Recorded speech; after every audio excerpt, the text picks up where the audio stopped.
পথচারীকে ধাক্কা মেরে আটক রাজগঞ্জের অপসারিত বিডিও প্রশান্ত বর্মন।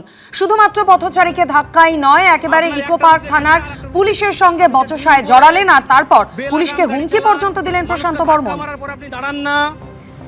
প্রশান্ত বর্মন 7 মাস আগের ঘটনার ছবি আপনাদের সামনে রেখেছি। 30শে অক্টোবর দত্তাবাদের স্বর্ণ ব্যবসায়ী স্বপন কামিল্লা, তাকে অপহরণ এবং খুনের ঘটনায় মূল অভিযুক্ত ছিলেন এই প্রশান্ত বর্মন, যাকে 7 মাস পর গতকাল নিউ টাউন থেকে আটক করেছে পুলিশ।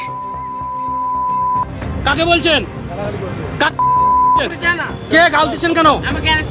হ্যাঁ, গাল দিচ্ছে আবার।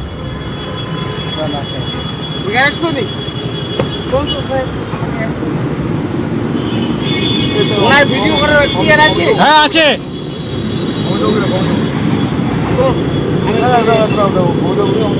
ইনি সেই প্রশান্ত বর্মন, আপনারা সবাই দেখুন।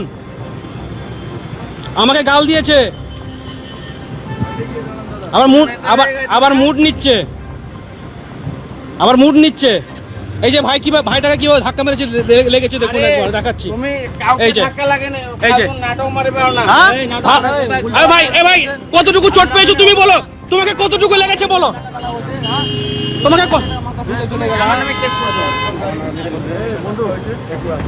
গোটা পশ্চিমবঙ্গ দেখবে আজকে আপনাকে। আপনার একটা রূপ দেখেছে আর একটা রূপ দেখবে। আপনি যে ড্রিঙ্ক করে বেলাগাম গাড়ি চালান, মানুষকে ধাক্কা মারার পর আপনি দাঁড়ান না, ঠিক আছে? আপনি যাবেনই তো, আপনি তো জেলে যাওয়ার মতনই তো কাজ করেছেন। এটা অন্যায় নয়? আপনি বলুন তো, আপনি একজনকে ধাক্কা মারলেন, দাঁড়ালেন না, এটা অন্যায় নয়? ইনি প্রশান্ত বর্মন, চিনেন তো? কেন থাপ্পড় মারবো বলছে? কাকে বলছেন? আমি চাইছি আপনি যে অন্যায় আপনি যে অন্যায়টা করেছেন, ফাঁসি কেন চাইবো আমি? যখন গাড়িতে অ্যাক্সিডেন্ট হয়েছে তুই ছিলি, শাস্তি হবে, অন্যায় শাস্তি হবে। এই ভাই বলবে, ভাই কতটুকু লেগেছে, কতটুকু লেগেছে? তুই কোথায় ছিলি? গায়ে হাত দেবে না, গায়ে হাত দেবে না। কত টাকা খাই?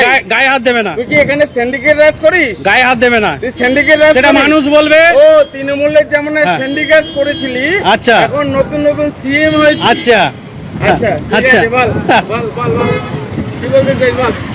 আসছে, ঠিক আছে, খেলাটা আমি জমিয়ে দিচ্ছি। হ্যাঁ বল স্যার, ড্রিঙ্কের লেভেলটা টেস্ট করুন না একটু স্যার। হ্যাঁ, ড্রিঙ্কের লেভেলটা টেস্ট করুন, খেলা ঠিক জমে যাবে, শুধু অপেক্ষা করো। আমলে কি করছি, মমতা ব্যানার্জি আমলে কি করেছি? এখানে রাজা ছিলি, দেখো না একটু পরে ড্রিঙ্ক লেভেলটা বেরাক, ঠিক হয়ে যাবে খেলা। ঠিক আছে, আর লাগে না আমার এই 54 মিনিট ভিডিও যথেষ্ট। দাদা আপনি দাঁড়িয়ে দাদা, ভিডিও তো ভয় পাচ্ছেন কেন? শুনেন, ও তো রব নেবেন না, রব নেবেন না তো। নেতা হয়েছি, হ্যাঁ আচ্ছা ঠিক আছে, বেশ। আমিও দেখ, বলে রাখলাম। হ্যাঁ কি বলে রাখলে, কি করবে? কাকে থ্রেট দিচ্ছ? আমার বড় গলা। কাকে থ্রেট দিচ্ছ দাদা? অন্যায় করেছো আবার থ্রেট দিচ্ছ। হ্যাঁ, আমি যদি অন্যায় করে আমি ফাঁসি নিয়ে নেব। তো অন্যায় করনি তুমি, একে লাগেনি। ছেড়ে দি না, আমি কেন ফাঁসিতে চলবো? আইন আছে স্যার, আইন আছে। তুই চলে যা না। মোবাইলটা কেন? স্যার মোবাইল কাটছে দেখুন স্যার, এই যে স্যার মোবাইল কাটছে দেখুন। আপনি মোবাইল হাত দেবেন না বলে দিলাম। ভিডিও তো ভয় পাচ্ছেন কেন?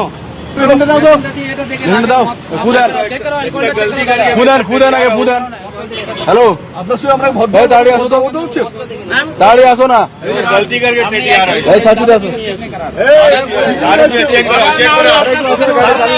মদ খেয়েছে কিন্তু চেক করতে দেবে না, ড্রিঙ্ক করেছে কিন্তু চেক করতে দিচ্ছে না।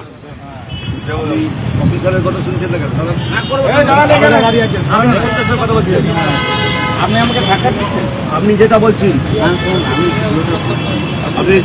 আপনি অ্যালকোহল ফুটাবেন, অ্যালকোহলের ইয়েটা করুন, ফুটে দেন আপনি, আমি কেন দেবেন, ফুটবেন না বলছি, ফুটবেন না কেন? আপনি ফুটবেন না কেন? স্যাররা চাইছে ড্রিঙ্ক টেস্ট করবে, কিন্তু টেস্ট করতে দিবেন না। চাবিটা দেন, গাড়িটা যাবে তো। গাড়ি তো আমরা চাবি আছে।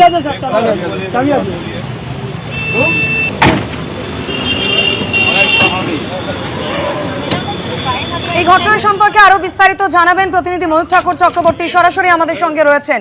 ময়ূক, 7 মাস আগে স্বপন কামিল্লাকে অপহরণ খুনের ঘটনায় মূল অভিযুক্ত হিসেবে চিহ্নিত হওয়ার পরও ঠিক এতটাই বেপরোয়া অ্যাটিটিউড ছিল এই প্রশান্ত বর্মনের। গতকাল দেখছি সেই একই রকম বেপরোয়া তিনি। গতকাল কি ঘটনা ঘটেছিল নিউ টাউনে? দেখো, গতকাল নিউ টাউনে রাতে এই প্রশান্ত বর্মন তার থার গাড়ি, যেটা জিপ, যেটা তার আগেই ছিল, সেই গাড়ি নিয়ে তিনি বেপরোয়াভাবে চালাচ্ছিলেন এবং অভিযোগ যে তিনি মত্ত অবস্থায় ছিলেন। এরপর বিশ্ব বাংলা সরণিতে এই বেপরোয়াভাবে চালাতে গিয়ে তিনি একজনকে ধাক্কা মারেন।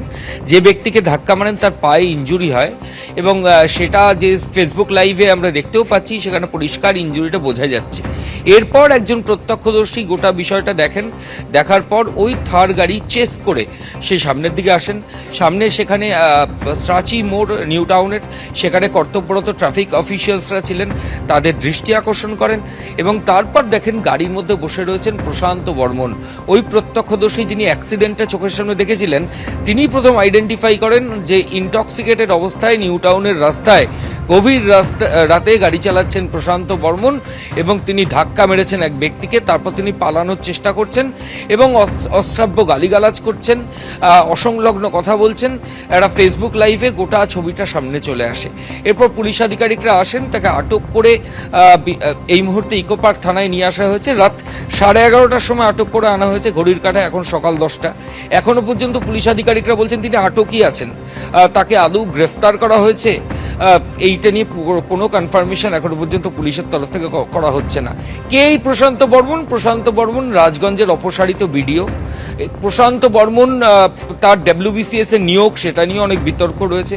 প্রশান্ত বর্মন তার নিউ টাউনে বিলাসবহুল বাড়ি এবং সেই বাড়ির ভেতরে কিছু সোনার গয়না চুরি হয়। সেই চুরি হওয়ার জন্য বাড়ির যে পরিচারক, তাকে তিনি সন্দেহ করেন। সেই সন্দেহ করে সেই পরিচারককে মারধর করার পর তিনি জানতে পারেন স্বপন কামিল্লা বলে একজন এই সোনাটা কিনেছেন বা তার বাড়িতে চুরি যাওয়ার সোনা কিনেছেন। এরপর ঠিক যে কাজটা একটা থানার তদন্তকারী আধিকারিক করেন, সেটা করলেন এই WBCS অফিসার। তিনি গাড়ি নিয়ে চলে গেলেন দত্তাবাদে। সেখান থেকে ওই স্বপন কামিল্লা, যার পশ্চিম মেদিনীপুরে বাড়ি, তাকে সেখান থেকে অপহরণ করলেন, গাড়িতে তুলে নিয়ে এলেন, নিয়ে নিউ টাউনের বাড়িতে এলেন। এনে ওই পরিচারক এবং স্বপন কামিল্লা দুজনকেই বেধড়ক মারধর করলেন। আচমকা মারধরের জেরে বেল্ট দিয়ে মারধর করা হয়েছে, আদালতের কাছে এমনই দাবি করেছে পুলিশ। এবং এই বেপরোয়া মারধরের জেরে আচমকাই স্বপন কামিল্লা মারা গেল। মারা যাওয়ার পরেও কোনো অনুতাপ নেই প্রশান্ত বর্মনের। ওই দেহ নিয়ে গিয়ে তিনি খালের ধারে বডিটাকে ডিসপোজ করলেন, করে আবার সেই গাড়ি রেখে উনি এখান থেকে এয়ারপোর্ট গেলেন। এয়ারপোর্ট থেকে আবার ফ্লাইট ধরে বাগডোগরা গিয়ে উনি যে রাজগঞ্জে যেখানে বিডিও ছিলেন, সেখানে তিনি তার কাজে জয়েন করে গেলেন। এর পরবর্তী ক্ষেত্রে যখন তার এই কনসিকুয়েন্সেসগুলো, তার এই সিকোয়েন্স অফ ইভেন্ট, যে ক্রাইমের ইভেন্টগুলো তিনি করেছেন, সেগুলো যখন সামনে চলে এলো, তিনি প্রকাশ্যে অস্বীকার করেছেন যে তিনি এমন কিছু করেননি। এই কেসে 5 জনকে ইতিমধ্যেই পুলিশ আধিকারিকরা অ্যারেস্ট করেছেন, কিন্তু বারবার পুলিশ দাবি করেছে যে প্রশান্ত বর্মনই এই কেসে প্রাইম অ্যাকিউজ, মূল অভিযুক্ত। কিন্তু কোনো অজ্ঞাত কারণে পুলিশ আধিকারিকরা তাকে গ্রেফতার করতে পারেননি। আর সেই অভিযুক্ত, একটা খুনের মামলার মূল অভিযুক্ত, যিনি একজন মানুষকে মার্ডার করে দেহ খালের ধারে ডিসপোজ করে দিয়ে চলে গেছেন, সে রাত্রিবেলায় ইনটক্সিকেটেড অবস্থায় সেই নিউ টাউনে, যেখানে এত বড় ক্রাইম সে কমিট করেছে, সেখানে গাড়ি চালাচ্ছে এবং অশ্রাব্য গালিগালাজ করছে। এবং তার বডি ল্যাঙ্গুয়েজ বা অ্যাটিটিউড দেখে বোঝার উপায় নেই যে এত বড় অপরাধ করে সে পুলিশের খাতায় পলাতক, কোটানকোট পলাতক অবস্থায় রয়েছে, যার এগেনস্টে ওয়ারেন্ট বেরিয়েছে, যাকে মহামান্য সুপ্রিম কোর্ট বলেছে যে তার যে বেল পিটিশন, সেটা সুপ্রিম কোর্ট পর্যন্ত ক্যান্সেল হয়ে গেছে, যাকে সুপ্রিম কোর্ট বলেছে কোর্টের কাছে গিয়ে তাকে আত্মসমর্পণ করতে হবে, সেটাও সে কমপ্লাই করেনি, সেটা সে মানেনি। তারপরেও মত্ত অবস্থায় তাকে বিশ্ব বাংলা সরণির ওপর এই অবস্থাতেই পাওয়া গেছে। আর পুলিশ 12 ঘন্টা হয়ে গেছে, এখনও সে গ্রেফতার হয়েছে কিনা তার কোনো অফিসিয়াল কনফার্মেশন দিচ্ছে না। ধন্যবাদ ময়ূক।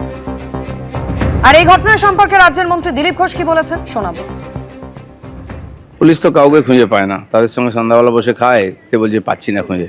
সব জায়গায়, আমার এখানে মেদিনীপুরে এই সমস্যা আছে। তো পুলিশের অভ্যাস না পাল্টালে তো পাবলিক পাল্টে দেবে। শুরু হয়ে গেছে না বিভিন্ন জায়গায়। পুলিশের অনেক দিন ধরে এই ধরনের বদভ্যাস হয়েছে, মিথ্যা কথা বলা, নেতাদের সঙ্গে গা ঘষে ঘষে চলা, চোর ডাকাতদের সঙ্গে শেয়ার করা, এগুলো পাল্টানোর দরকার আছে। পাবলিক যেভাবে অ্যাগ্রেসিভ হয়ে বেরিয়ে আসছে, তারপরে কে কাকে বাঁচাবে? পুলিশ লোককে বাঁচাবে, পুলিশকে কে বাঁচাবে? পুলিশের সাবধান হওয়া উচিত। যা ঘটনা ঘটছে চারদিকে, লোক খেপে গেছে এতদিন অত্যাচার সহ্য করতে করতে। তার সব জায়গায় অপরাধের সঙ্গে পুলিশ জড়িয়ে আছে, সে খবর আসছে আমাদের কাছে। কেন পুলিশ নিজের দায়িত্ব পালন করুক, নাহলে জনরোষ এমন হবে যে কেউ কাউকে বাঁচাতে পারবে না। এই অফিসাররা বিগড়েছে, সে ওসি হোক, আইসি হোক, বিডিও হোক, এসডিও হোক, এটা বিগড়েছে কেন? এদেরকে ব্যবহার করা হয়েছে খারাপ কাজে, আর ধীরে ধীরে ওটাকে ওরা স্বাভাবিক মনে করেছে। বেআইন এটাকে আইন মনে করা, নিজের অধিকার ফলিয়ে সব জায়গায় সুবিধা নেওয়া, সব জায়গায় সাধারণ মানুষ বঞ্চিত হয়েছে, অত্যাচারিত হয়েছে। এখন তো কমপক্ষে ঠিক হওয়া উচিত, নাহলে এদেরকে গ্যারেজ করা হবে সব কটাকে, বা আইনের হাতে দিতে হবে। এবিপি আনন্দ, এগিয়ে থাকে, এগিয়ে রাখে।